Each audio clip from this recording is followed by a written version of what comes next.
Hello साथीहरु नमस्ते फ्याफुल्ला जोरले फेरि पनि स्वागत छ तपाईहरुलाई मेरो नयाँ भिडियोमा। आज चाहिँ हामी जाँदै छौं पोखरालाई छोडेर मिरिक दार्जिलिङ अनि त्यसको मेरो प्याकिङहरु देखाउँछु के हो। यत्रो सामान लिएर जाँदै छु मैले मिरिकमा किनभने हामीले यो पोखरा छोडेर चाहिँ सामान लगिसकेको थिएनौं त्यही भएर यहाँ खोल्दै नखोलेको टिभी पनि छ। यो टिभी पनि लिएर जाने हो। यहाँ चाहिँ भाँडाकुडा छ, यहाँ लुगाहरू अनि के सिरानीहरू अनि गद्दाहरू अनि त्यहाँ सिरप के छ अनि आलु पनि लाने हो। आलु यहाँको मिठो हुन्छ। अनि मेरो छोरीले निशिकाले मेरो लागि चाहिँ के प्याकिङ गर्दैछ के गर्दिदैछ देखाइदिन्छु।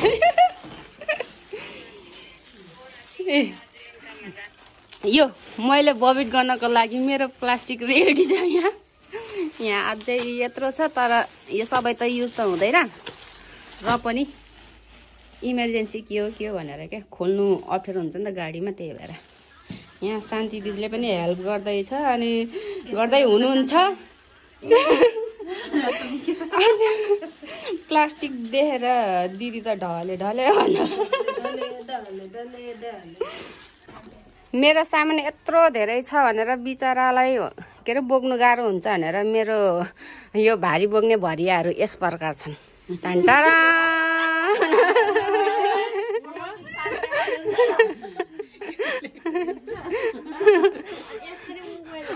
अरु भरियाहरू चाहिँ गाडी लिएर आउँदैछ। एउटा भरिया चाहिँ भित्र सुतेर मोबाइल हेर्दै हुनुहुन्छ। फुल पनि छैन अझै।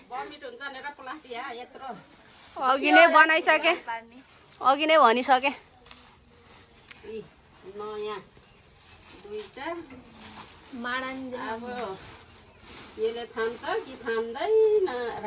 थाम्छ माडा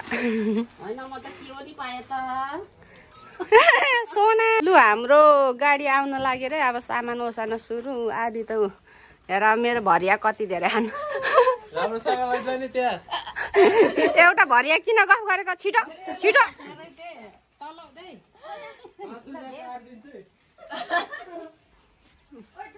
हाम्रो भरियाहरू एउटा दुईटा तिनटा चारटा पाँचवटा छवटा सातवटा आठवटा यहाँ 9वटा छ। अब मसँग 10वटा। लु म पनि ओसार्नु पर्यो।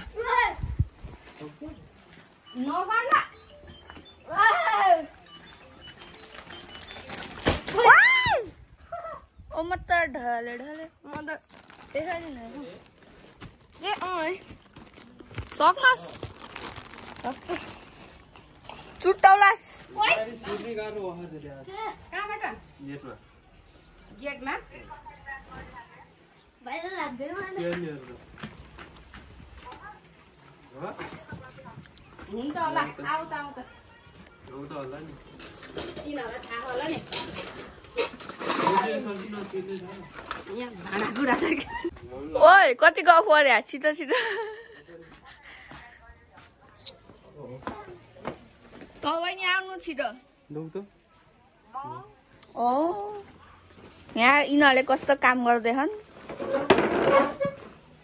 यहाँ भिडियो कल भएको देखाइदिन्छ के अरे। यहाँ बाहिर नेट चल्न राखे।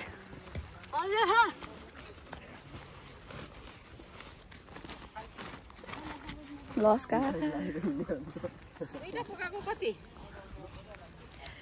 धेरै भएन यस्तो भएन। यो 50 रुपियाँ काट्नु पर्यो। मोटीको सन्तान र नभन्नुहोस् है गाइस। म त यही बोक्नलाई मोटो भएको। उठाउने सामान अरे पुला त टप बिस्कुट खानुहोस् अनि एक्जाममा टप हुनुहोस्।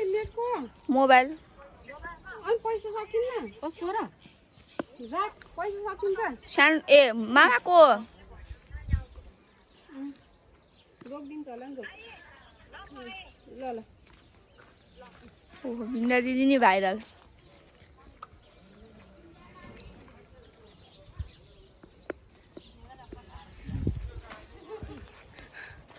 आजको क्यामेराम्यान क्वेसन गर्ने कला छैन नपारे खासै आन्सर म आफ्नो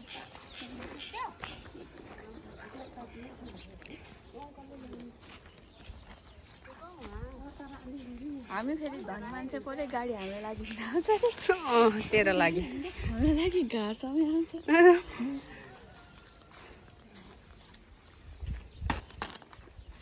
लु यहाँ आउँछ गाडी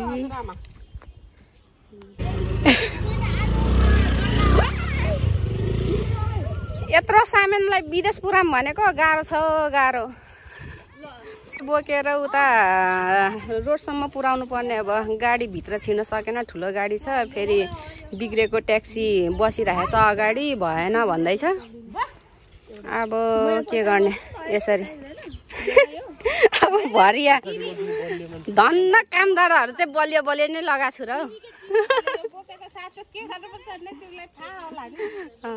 हार्दिउँला नि आजको दिन हार्दिउँला नि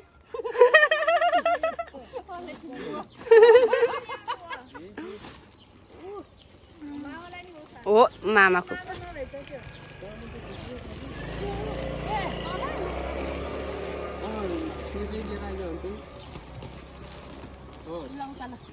लु आमा तपाईँले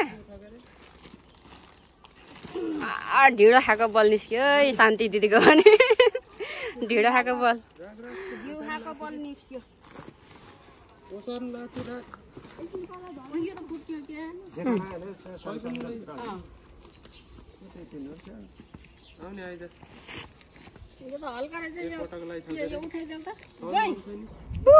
भेना यो उठाइदिनु रे बिचरा कोही युके को लाउरिनी कोही इन्डियाको लाउरिनीहरूको हालत यस्तो छ मैले गर्दा ए भगवान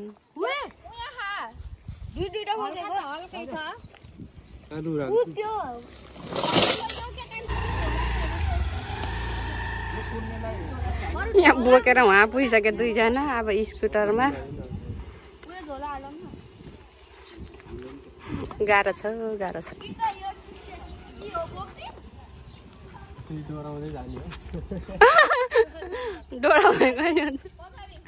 डोराउँदै जा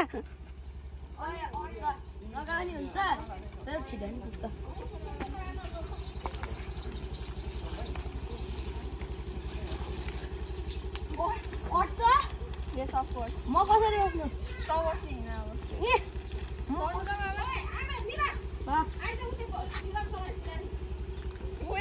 मम्मी एकछिन यहाँ पाउँदिन अलिक उता तान्नु त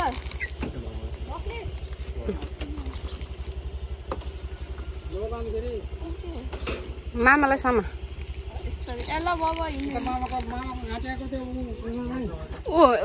स्वेटरमा समाए स्वेटरमा ल जा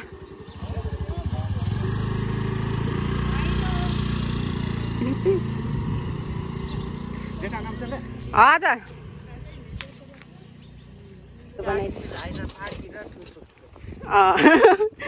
गाडीमा हिँड्दै आएर है थुचुक्कै दिदीहरू पुऱ्याएर पनि आइसके यहाँ दाईको गाडीमा लोड हुँदैछ यहाँ सेल्भिसका आफ्नो भेनालाई बिदाई गर्नुको लागि स्कुल नगई बसेछ अर्को स्कुटर पनि आयो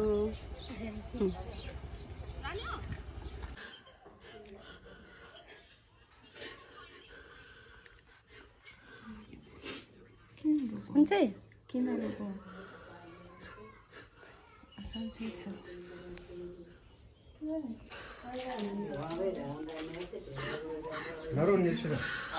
अर्को वर्ष आउने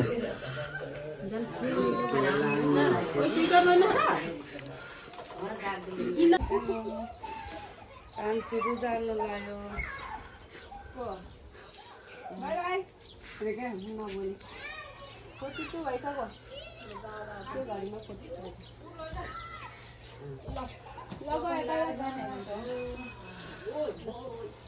Okay, bye bye.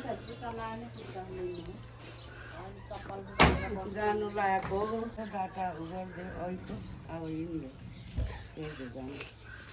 केमा जाने हो र केमा जाने हो र हिँड्दै होला नि।